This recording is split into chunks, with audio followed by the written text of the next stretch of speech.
का जिक्र है कि चांदपुर गांव में एक कबूतर चौक था। हर वक्त उस चौक पर बहुत से कबूतर जमा रहते थे। गांव के लोग कबूतरों को दाना डालते थे। कबूतर चौक के साथ ही बिट्टू की दुकान थी। वो कबूतरों का दाना बेचता था। उसका कारोबार बहुत अच्छा चल रहा था क्योंकि लोग उससे दाना खरीदकर कबूतरों को डालते थे। जबकि उसी गाँव में नसीबो नाम की लड़की लोगों के कपड़े धोने का काम करती थी और उसका शौहर मीठा सब्जी की दुकान चलाया करता था, पर उसका काम पर कोई खास ध्यान नहीं था। एक दिन नसीबो मीठे से कहती है, थक गई हूँ सुबह से काम कर कर के, तू भी कोई काम कर ले। जाता क्यों नहीं अपनी सब्जी की दुकान पर? अभी तो कल ही तूने दुकान खोली है। अरे बेगम, सब्जी बेचकर हम अमीर थोड़ी ना होंगे। मैं तो कोई ऐसा तरीका ढूंढ रहा हूँ कि हम रातों रात अमीर हो जाएं। बस हो गए हम अमीर तेरे तरीकों से। ना तो कोई एक काम करता है ना एक पैसा आता है। जा चला जा बाहर कोई काम धंधा कर ले, दूर हो जा मेरी नजरों से।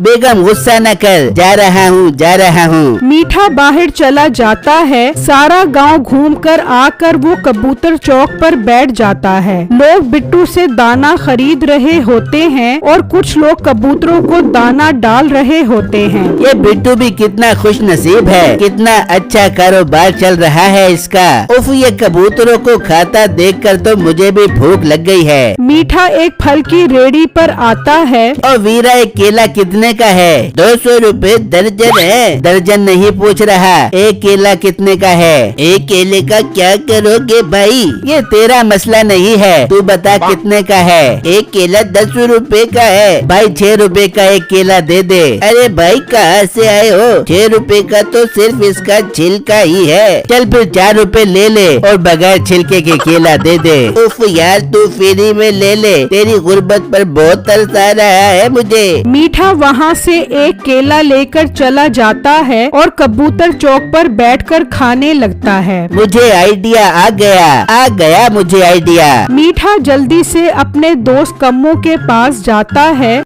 कम्मू, मुझे एक बहुत जबरदस्त कारोबार का आइडिया आ गया है। हाँ, वो तो तुझे रोज आते हैं, कुछ नया बता। आज का जो आइडिया है इससे मैं बहुत अमीर होने वाला हूँ। तू बता, क्या तू भी अमीर होना चाहता है? वैसे मैं तो किसी को अपने कारोबार में नहीं मिलाता, लेकिन अगर तू मेरे साथ कारोबार में शामिल होना चाहता है तो बता। पहले मुझे कारोबार तो बता। देख मेरी बात सुन, तुझे पता है न कबूतर चौक पर हर वक्त कबूतर रहते हैं। अगर हम वो कबूतर वहाँ से चोरी कर लें, लेकिन गांव वालों को पता लग जाएगा और फिर वो हम दोनों की तबीयत दुरुस्त कर देंगे। गांव वालों को कैसे पता लगेगा? मेरे पास एक बहुत जबरदस्त किस्म का प्लान है। अच्छा मीठे, प्लान तो बता। मीठा कम्मू को सारा प्लान बताता है। कम्मू को प्लान बहुत अच्छा लगता है। वाह मीठे, वैसे मानना पड़ेगा, तेरा आइडिया तो बहुत अच्छा होता है। मीठा और कम्मू फैसला करते हैं कि कल से वो इस प्लान पर अमल करेंगे। मीठा और कम्मू अपने अपने घर चले जाते हैं। मीठा घर जाता है तो उसकी सास आई होती है। आ गया काम चोर, मेरी बेटी सारा दिन काम करती है और तू सारा दिन बस घूमता फिरता रहता है। तू फिर आ गई? अभी तो कल आई थी। हाँ, तो तुझे मेरी अम्मा के आने से क्या मसला है? नहीं, मुझे भला क्या मसला हो सकता है? और नसीबो, मेरे लिए खाना बना, बहुत भूख लग रही है। अभी बनाती हूँ तेरे लिए खाना। चुप करके बैठ जा, आराम कर ले थोड़ी देर। सारा दिन काम करती है, खुद बना लेगा ये खाना। फिर अगला दिन होता है और मीठा और कम्मू कबूतर चौक पर पहुंच जाते हैं और बिट्टू की दुकान से सारा दाना चोरी कर लेते हैं। कम्मू और मीठा दाने को मीठे के घर पर रख देते हैं। बिट्टू अपनी दुकान खोलने के लिए आता है तो देखता है कि उसकी दुकान का ताला टूटा हुआ है और वहाँ से सारा कबूतरों का दाना गायब है। बिट्टू बहुत परेशान हो जाता है और अपने घर वापस चला जाता है। ये सारी बात वो अपनी बीवी छम्मो को बताता है। बिट्टू जी, आप परेशान न हो, अल्लाह का शुक्र है दुकान से कोई पैसे चोरी नहीं हुए। कबूतरों का खाना तो फिर आ जाएगा, ये कोई बड़ा नुकसान नहीं है। हाँ, लेकिन बेगम, चोर को सजा तो मिलनी चाहिए। आप ठीक कह रहे हैं बिट्टू जी, जी, हम गांव वालों से बात करेंगे कि वो चोर को ढूंढने में हमारी मदद करें। बिट्टू और छम्मो चौधरी साहब के पास जाते हैं और पूरी बात उसको सुनाते हैं। चौधरी साहब बिट्टू और छम्मो को हौसला देते हैं कि वो चोर को जरूर ढूंढ निकालेंगे। दूसरी तरफ आज कबूतरों को कोई दाना नहीं डालता, इसलिए कबूतर उड़कर दाने की तलाश में निकल पड़ते हैं। ढूंढते ढूंढते एक कबूतर मीठे के घर पर पहुंच जाता है, जहां पर बहुत सारा दाना रखा होता है। वो कबूतर अपने साथियों को मीठे के घर पर ले आता है। मीठे के घर पर कम्मो और मीठा पहले से मौजूद होते हैं और वो सारे कबूतरों को कैद कर लेते हैं। नसीबो कैंची ये सब देख रही होती है। मैंने ये सब देख लिया है कि तुम लोगों ने कैसे बिट्टू की दुकान से कबूतरों का दाना चोरी किया है और अब इस दाने की मदद से गांव के कबूतर कैद कर रहे हो। हाँ तो पता लग गया तो हम क्या करें? कुछ नहीं, बस अब मैं कर बेबूंगी। मैं अब पूरे गांव वालों को बता दूंगी तुम लोग क्या स्कीम चला रहे हो। अरे नसीबो बाजी मेहरबानी करें, ना बताएं किसी को वरना हम लुट जाएंगे। नहीं, मैं तो बता दूंगी। सबसे पहले मैं छम्मो को बता दूंगी कि तुम लोगों ने कैसे उसके शोर की दुकान से कबूतरों का दाना चोरी किया। अरे बेगम क्या चाहती है तू?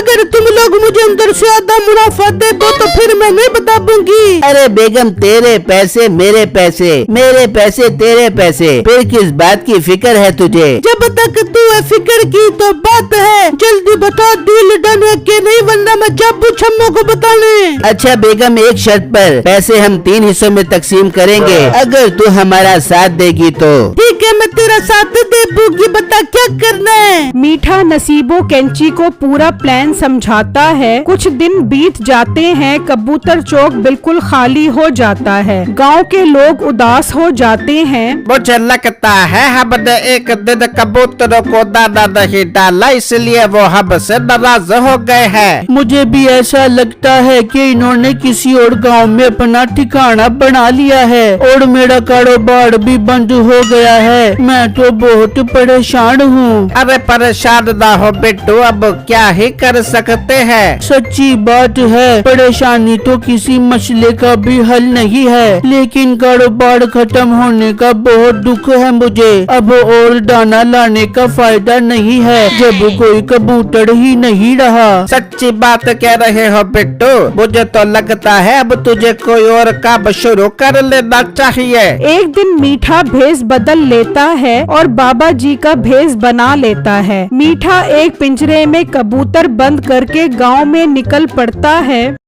देखो गांव वालों, मैं बहुत दूर से ये कबूतर खरीद कर लाया हूँ। असल में इन कबूतरों को कैद में रखा गया था। मैं इन कबूतरों को आजाद करवाना चाहता था, इसीलिए ये सारे कबूतर इधर खरीद कर लाया हूँ ताकि आप लोग इस सवाब के काम में अपना हिस्सा डाल सकें। सिर्फ 1000 रुपए में एक कबूतर आजाद करवाएं। गांव वालों को कबूतरों से बहुत प्यार था, इसलिए वो कबूतरों को ऐसे पिंजरों में बंद नहीं देख सकते थे। गांव वाले हजार रुपए देकर कबूतर आजाद करवाने लगते हैं, जबकि दूसरी तरफ नसीबो और कम्मो गांव से कबूतर दोबारा पकड़ते हैं और मीठे को दे देते हैं। इन तीनों का ये काम बड़े अच्छे से चल पड़ता है। सारा दिन उन्होंने खूब कमाई की और सारे के सारे कबूतर पकड़कर शाम को घर आ पहुँचे। अगले दिन फिर मीठा भेष बदलकर गांव में पहुँच जाता है। मैं इन कबूतरों को कैद में नहीं देख सकता और मेरे पास इतने पैसे नहीं कि मैं ये सारे कबूतर आजाद करवा सकूं, इसलिए गांव वालों आप लोग अपना हिस्सा डालो और कबूतरों को आजाद करवाओ।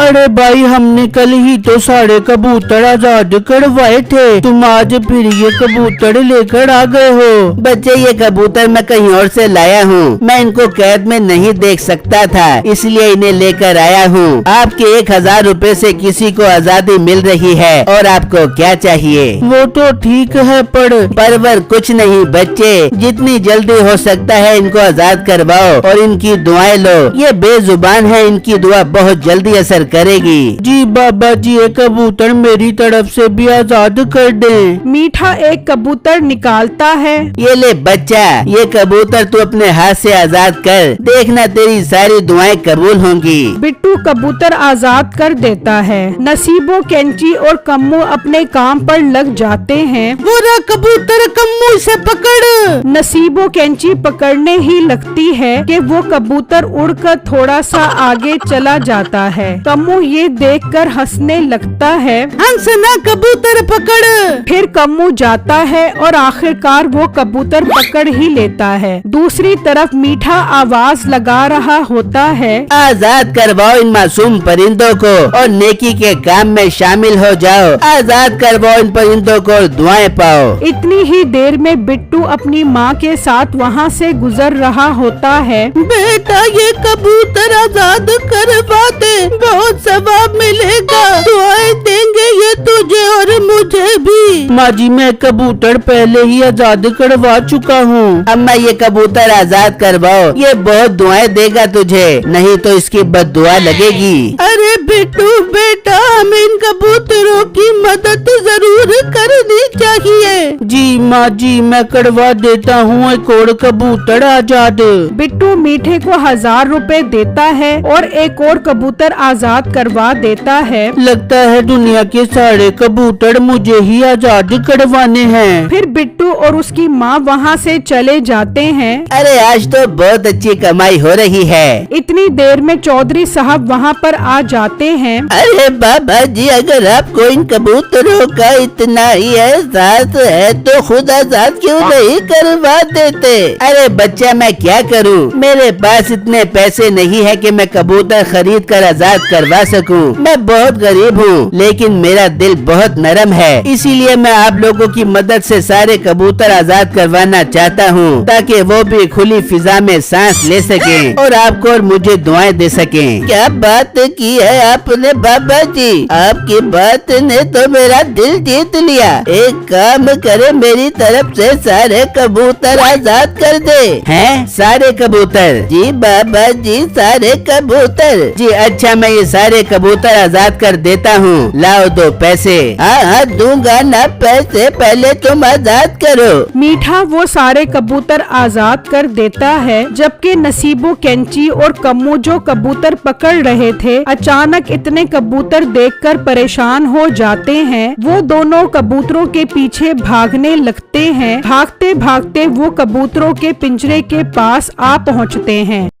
इतनी ही देर में वहाँ सारा गांव इकट्ठा हो गया था और उन सब ने देख लिया था कि नसीबो कैंची और कम्मू कैसे आजाद किए हुए कबूतर वापस पकड़ रहे हैं। ये देखो मैंने कहा था ना, मुझे शक है कि ये कबूतर आजाद नहीं हो रहे। मुझे तो तब ही शक हो गया था जब मैंने देखा कि इन कबूतरों के पर बंधे हुए हैं, लेकिन मैं खामोश रहा ताकि इन्हें रंगे हाथों पकड़ सकूं। मुझे ये जानकर बहुत हैरानगी हुई है कि इसके पीछे नसीबो बाजी और कम्बू हैं। गाँव वालों मुझे तो ये बाबा भी नकली लग रहा है। ये जरूर कोई और है जिसने बाबे का बेस बदला हुआ है। बिट्टू आगे बढ़ता है और बाबा के मुंह पर हाथ लगाता है तो उसकी नकली दाढ़ी उतर जाती है और गांव वालों को पता लग जाता है कि ये मीठा है जिसने बाबे का भेष बनाया हुआ है। गाँव वालों मुझे अब पता लगा कि हमारे गांव के सारे कबूतर कहाँ गए।